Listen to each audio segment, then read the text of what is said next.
morning, everyone. Please be seated. Thank you all very much for your patience.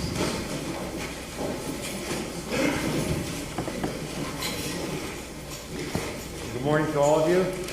For the record, State of Ohio versus Tracy Hunter, case number B1400110. This matter is on the docket today solely for the execution of the sentence imposed by my predecessor, Judge Nadel, on December 5th, 2014, for a jury conviction against Ms. Hunter on count 6 of the indictment, having an unlawful interest in a public contract, a felony of the 4th degree. The judgment entry imposing that sentence is signed by Judge Nadel and is part of the record.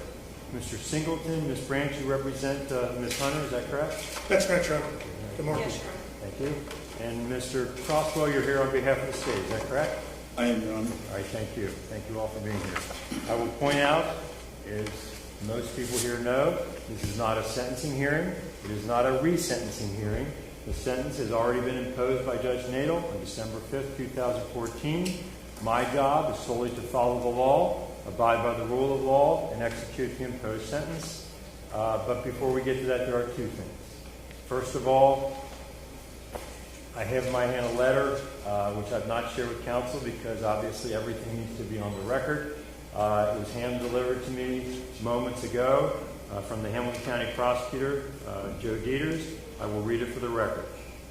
Dear Honorable Patrick Dinkelhofer, you and I have known each other professionally and personally for almost 40 years. Today you are going to impose the sentence Judge Norbert Nadel gave former Judge Tracy Hunter after she was indicted by a grand jury, convicted by a petit jury, and upheld by every court in Ohio. It was also reviewed by the Federal District Court and the Sixth Circuit Court of Appeals and upheld. She has not once shown remorse. She has been incredibly disrespectful to you and to the justice system. She has in the face the fact that my office removed itself in any way from her prosecution, blamed us for her plight. That being said, I believe she has some type of mental condition that has created this scenario. Although we are not the prosecutors in this particular case, I ask as a friend of the court to consider an evaluation of her prior to imposing Judge Nadel's sentence. I have nothing but the greatest respect for you as a judge, and more importantly as a person. I know in my heart that you will do what you believe is just. I've known you too long to believe otherwise. But she has basically lost everything professionally. A review of her stability to serve jail time hurts no one and may in some way aid in your decision to impose the sentence. Signed by Joseph T. Dieters. Any comment on that, Mr. Crosswell, first of all, sir? Your Honor, I would endorse those comments. Okay. Thank you, sir. Mr. Singleton? Oh, yes, I want to be heard on this. Okay. Judge, I can't believe that Joe Dieters would ask for her to be evaluated. In the letter, there's reference to her not showing remorse. Here's why there's not remorse. First of all, Mr. Singleton, with all due respect, I'll certainly give you a chance to say anything you'd like. I'm just talking about whether or not you believe this is something appropriate for me to do. No, Okay. Absolutely not. I appreciate that. Absolutely not. And if I could just say more, I'd like to.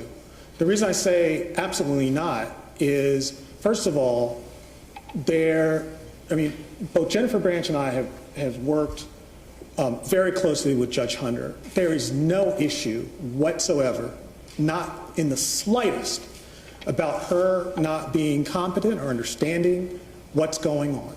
Absolutely nothing.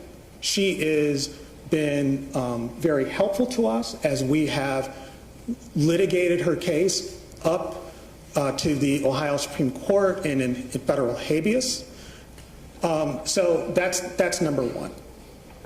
Number two, with regard to the issue in Prosecutor Dieters' letter about remorse, the reason why there's not remorse is because she didn't violate this statute. I know that there's a conviction. I understand what the courts have said about it. But under the plain language of this statute, she is not guilty of securing the authorization of employment, period. And we plan to file a motion to dismiss. I would ask the court not to impose sentence today, to give us a chance to do that.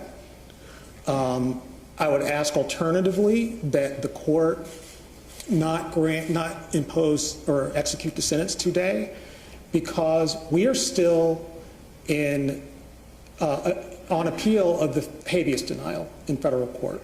And we would ask the court to stay execution of sentence until we finally resolve that issue. This case is, as you know, has been pending for quite some time, and Judge Hunter has been out the entire time that the appeals have run and the habeas has run. And let me just say a word about what she's gone through, because I think that gets lost sight of. Every day for the past 5 years almost, Judge Hunter has gotten up each morning not knowing whether that was going to be the day that she was going to have to go to jail. I know by talking with her, by observing her,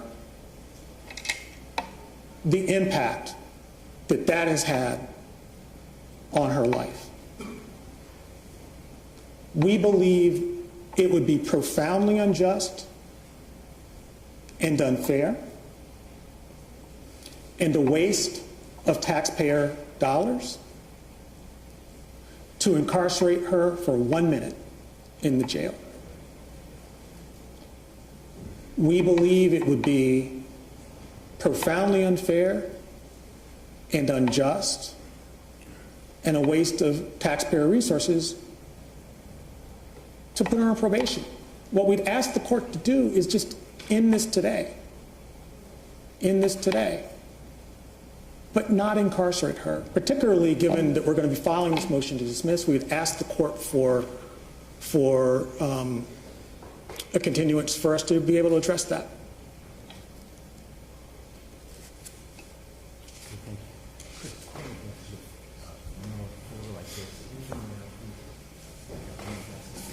Thank you, Your Honor. Thank you, Mr. Singleton. Your Honor, if I might. I'm sorry, Ms. Croswell. Ms. Braintree, do you want to say anything in regards to Mr. Dieter's letter? Your Honor, everything that Mr. Singleton just said is true. Tracy Hunter does not have any mental condition, does not need an evaluation. I appreciate that. Thank you. Mr. Croswell? Your Honor, if I might, simply in response to the letter, Mr. Singleton indicated that he did not believe, or that he did believe that Ms. Hunter was competent to stand trial. I would agree with that. I don't believe that Mr. Dieter's letter is speaking to the issue of whether she was competent to stand trial or whether she was legally insane for purpose of the trial. No one has raised that issue, and it's not even been considered. I believe that the letter that Mr. Dieters has written and that I, when you asked, endorsed, was a letter which asked to have an evaluation for the purpose of sentencing. And I would say that that has nothing to do with the competency issue, and it is rather, it is not uncommon for the courts in trying to determine an appropriate judgment to order a pre-sentence investigation and to order, in addition to that, a clinic evaluation to determine if there are any services that are needed or if there are any issues that present themselves. So that, certainly it's up to the court, but that part of the letter that Mr. Dieters wrote is the part that I endorse, and I think it was solely for the purpose of sentencing, not to question competency in this case. I appreciate that. And since the defense counsel has indicated that they do not wish for me to proceed in that manner, I will certainly not do that. I do appreciate the concerns Mr. Dieter has extended, but that is something that we're not going to proceed with. The other thing I do need to do before we get to the other aspect of this case is I thought about this for a long time. And on behalf of the justice system, preservation of the independence of the judiciary in the spirit of transparency and to comply with the dictates of Ohio Code of Judicial Conduct, I'm going to state the following. In no way, shape, or form is this to be held in any way against Ms. Hunter, but I want to point out for the last several weeks, I have received at my home at my home, not here in the courthouse, at my home. 45 postcards from people, some of them signed, a few, some of them with return addresses, a few, but most of them anonymous. So when my wife got the mail, she looks at them, of course. She becomes concerned. I'm not going to read them all, obviously, but again, in complying with what I think is law, and so no other judge should go through what I've gone through with these Facebook postings by certain people and whatever, okay? I'm just going to put a couple of these on the record. 7 of them start off with, I am a registered voter, okay? What is that supposed to mean? Well, whatever. I'm a registered voter, and I believe all charges should be dropped against Judge Tracy Hunter.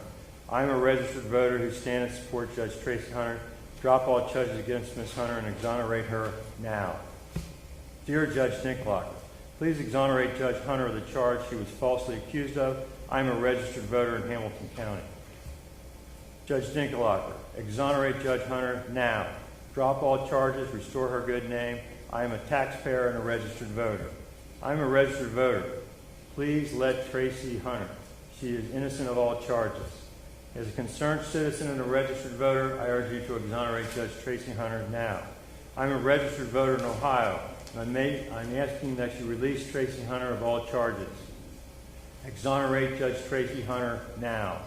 Judge Dinklager, Judge Tracy Hunter needs to be exonerated now. Do not delay. Cincinnati needs her to be restored right away. Hello, Judge Dinklager. I'm asking you to exonerate the Honorable Tracy Hunter from all charges at this time.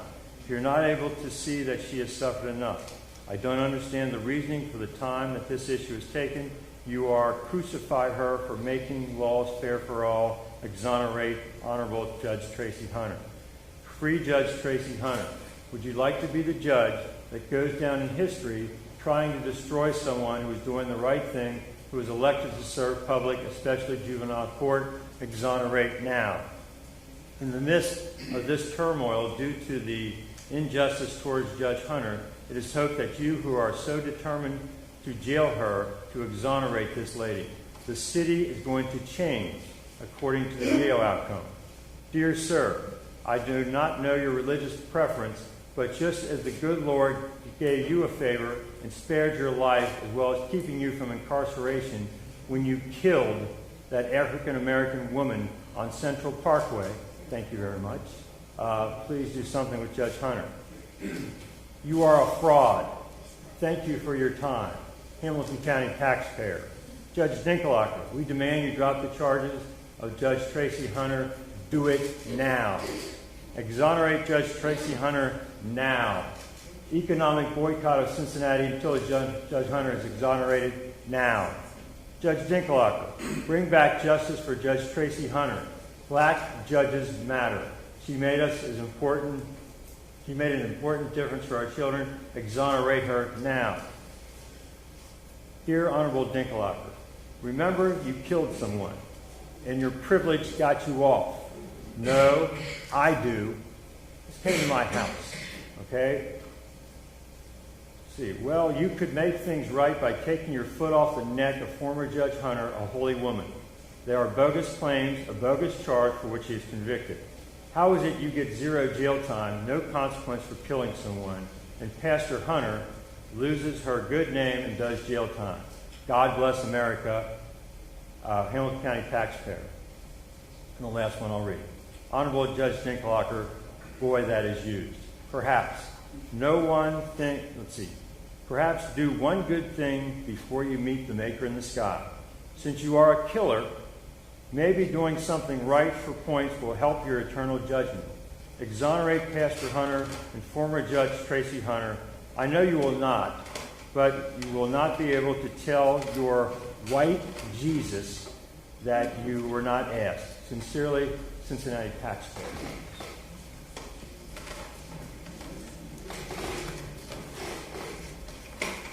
Your Honor, could I just be heard very, very briefly No. on that? Having said that, I now refer to Rule 2.4 of the Ohio Code of Judicial Conduct, external influences on judicial conduct. A judge shall not be swayed by public clamor or fear of criticism. B, a judge shall not permit family, social, political, financial, or other interests or relationships to influences the judge's conduct or judgment. And C, a judge shall not convey or permit others to convey the impression that any person or organization is in the position to influence the judge.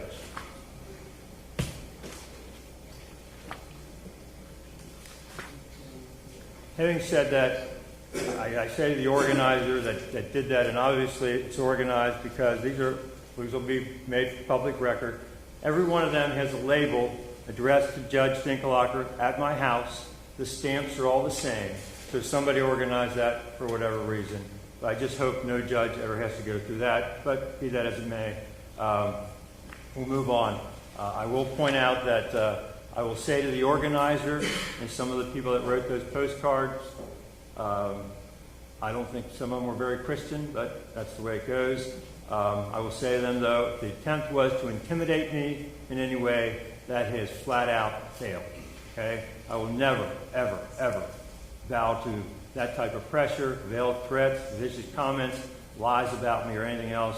I've been a judge for 28 years, and for the first time that I do something because somebody has threatened me or pressured me to do something, is the last time I do it, because I'll never be a judge. I don't want to be a judge anymore. I will not violate my oath. Having said that, I do need to point out that Pastor Peterson Mingo, Councilman Christopher Smitherman, the Black Lawyers Association, the Southern Christian Leadership Conference, is signed by Edith Thrower, who I know is a very good person, and Mayor Cranley, have all written what I believe are appropriate letters to me that I have read, and I will attach what significance I can, but I wanted to put on the record that they did it appropriately and did send me letters which I have read. With that, then, we are now at the aspect of the execution of sentence. Again, they're not a hearing sentence, and I'm not even sure if it's necessary, but in the spirit of allowing everything to be done properly and making sure the due process of Ms. Hunter is taken care of, Ms. Branch or Mr. Singleton, did you want to say anything at this point? I do, Your Honor, and this perhaps might not be necessary, but the reason I popped up to respond as I was listening to those postcards was that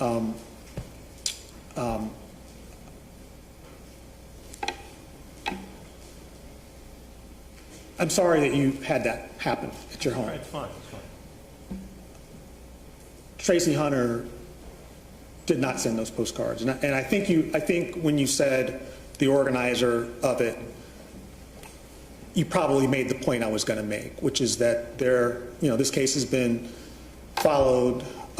It's generated a lot of passion and interest in the community, and Judge Hunter can't control what other people do. And I just wanted to say that, and I'm really sorry about the impact that's had on you.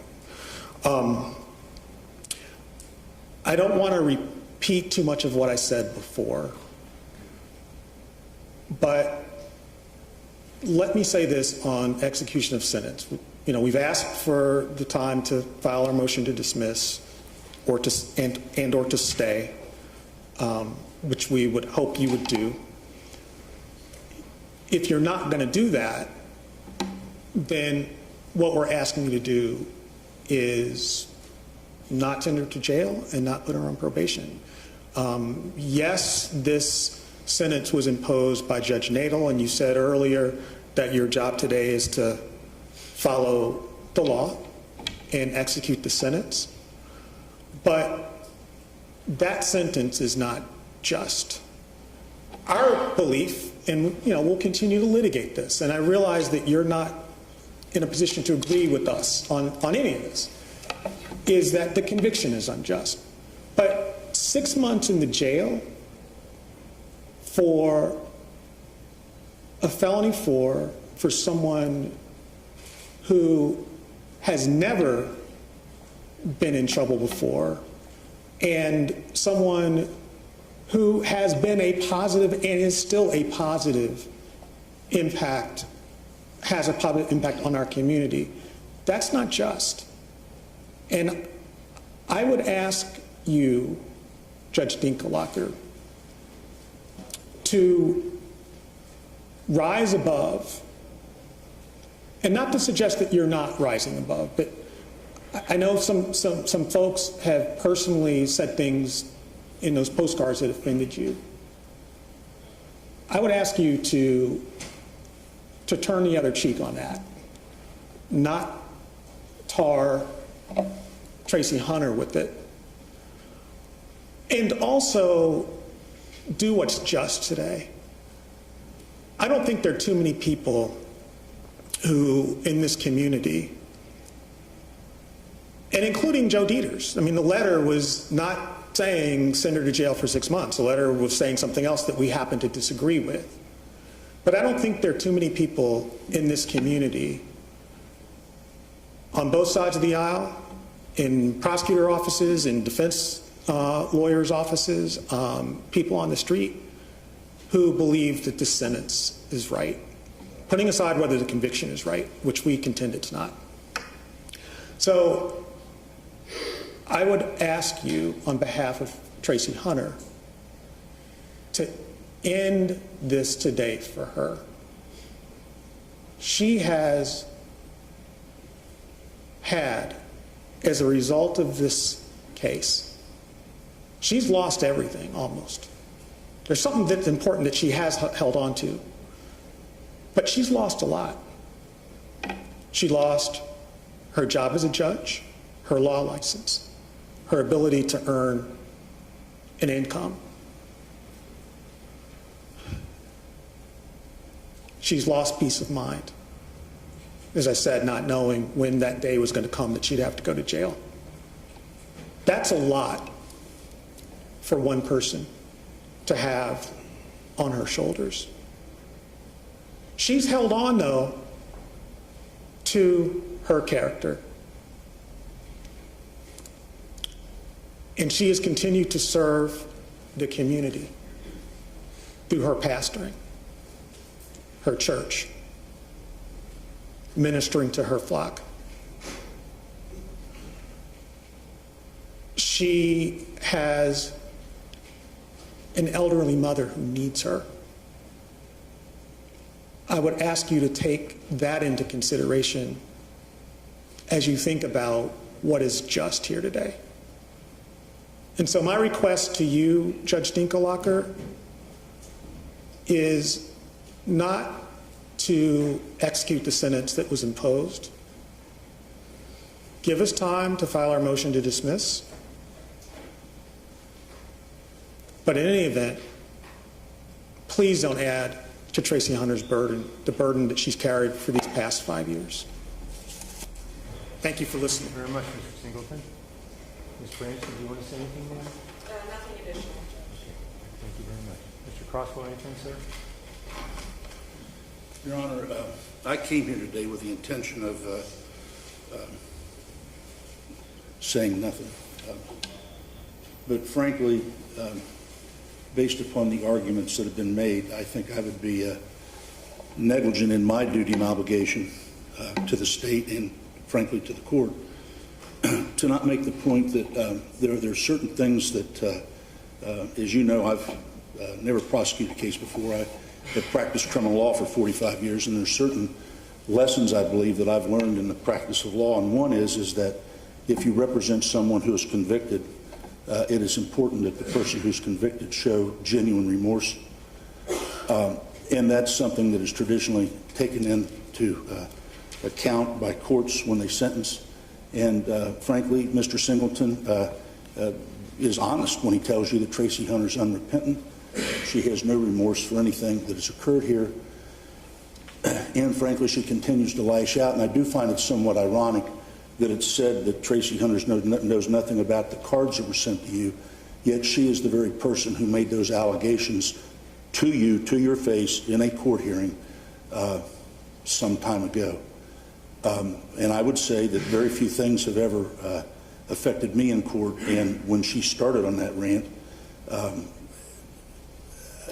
I cannot describe what I felt, not only about the inappropriateness of it, the brazen disregard for respect and authority, but the frankly what I thought was malicious and vicious allegations to make against you or against any judge, and especially under the circumstances of the event that she wants to continue to rehash.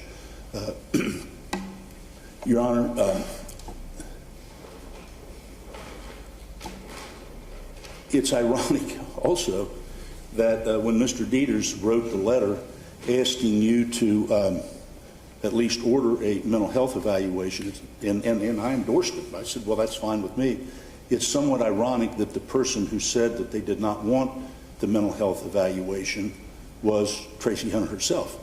Now, anyone who has been in the system or around the system understands that when Mr. Dieters presumably is asking for a mental health evaluation, it arguably would be to see if there is some type of way for Tracy Hunter to avoid a jail sentence if there is a mental health issue.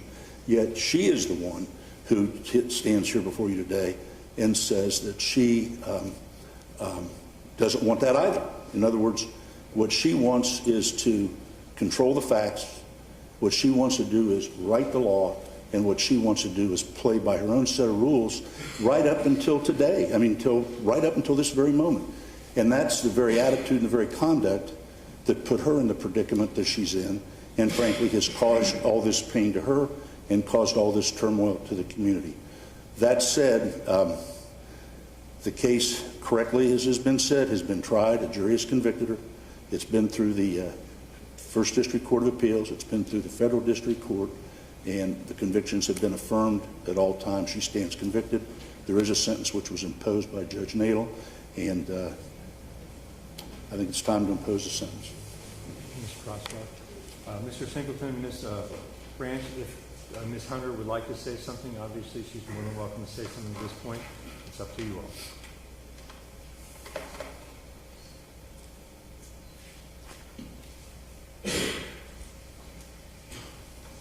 Just one moment. Yes, sir.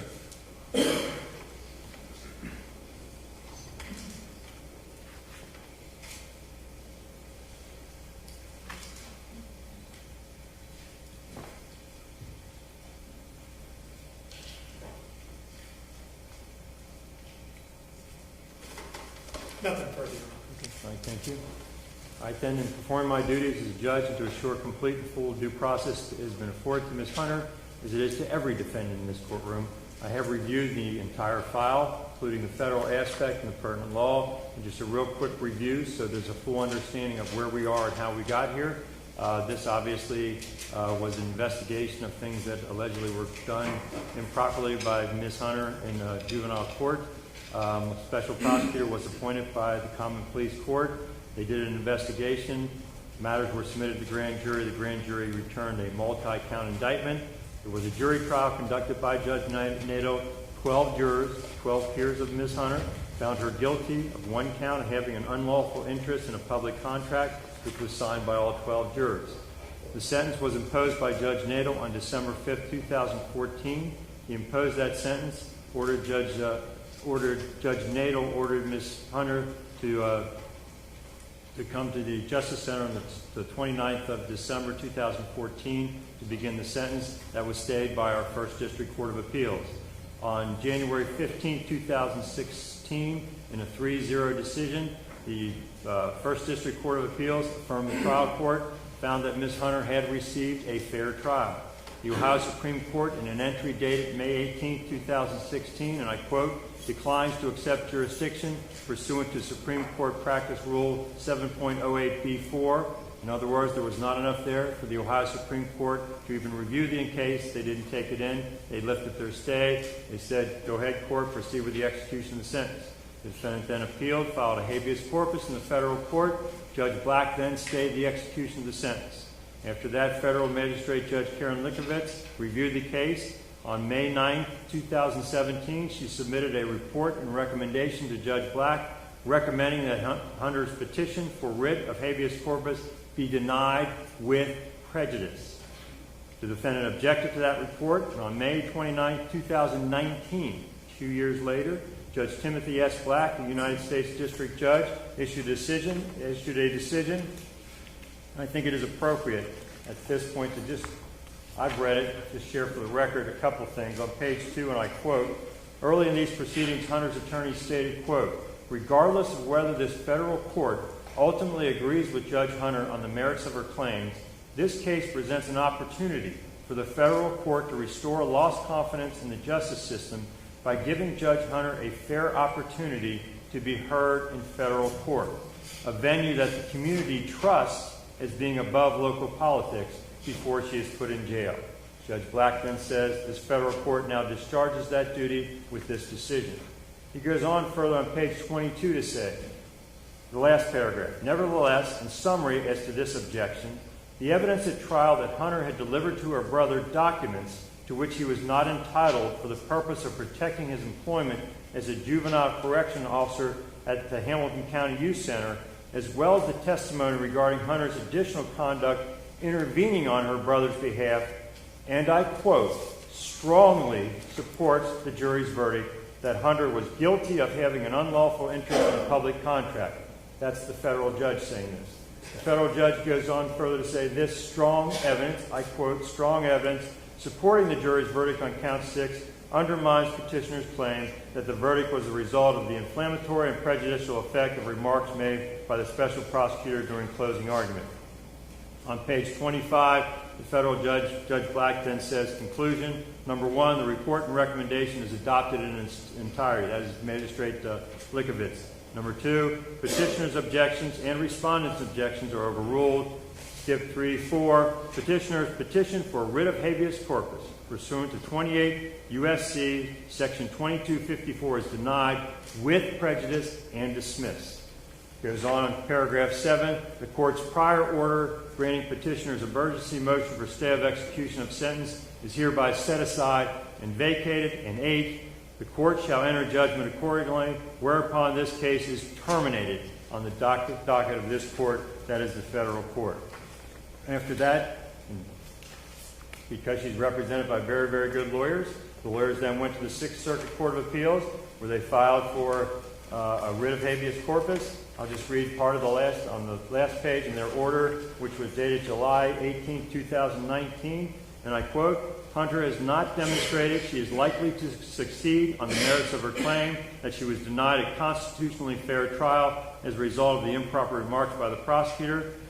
Goes on to say she has not demonstrated she will suffer any additional irreparable harm in the absence of a stay, and the United States Supreme Court has noted, quote, the state's strong interest in enforcing its criminal judgments without due interference from federal courts. The interest of the state and the public in the finality and enforcement of judgments supports the denial of stay pending appeal. Accordingly, the motion for stay pending appeal is denied. That's by the Sixth Circuit Court of Appeals. So with that, I've read it once. I'm not going to go through it again. Just to note, all the state courts have looked at this. Every one of them have said that Ms. Hunter received a fair trial. We went to the federal court. You can shake your head if you'd like. The federal courts also said she received a fair trial all the way up to the Sixth Circuit Court of Appeals. The only thing left is the Supreme Court, and I doubt that they're going to take it in. They all did their duty, and now it's my turn. To follow my oath, uphold the rule of law. In this case, the law certainly permits it. Judge, I believe justice. I'm sorry. I'm sorry to interrupt. Just one second.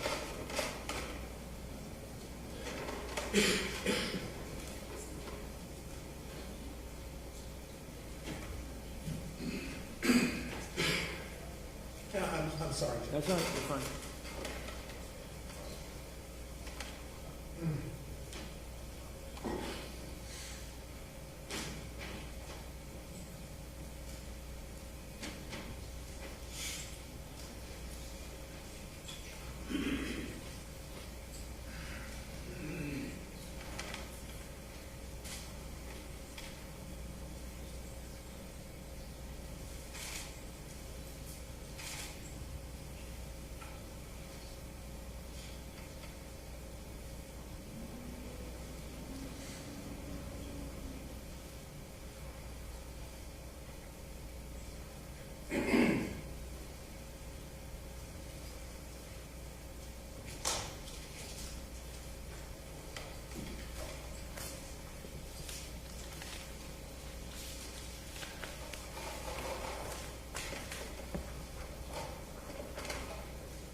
What are we doing here, Mr. Singleton? Oh, I'm sorry, Judge. Tracy, I gave her an opportunity to speak, and that was turned down. It's not being offered now. Please have a seat. So you're denying my right as a defendant to address the court? Ma'am, please have a seat. I just want to make sure. Thank you. Thank you, ma'am. So the record should reflect again, you were offered an opportunity to speak, and you turned that down.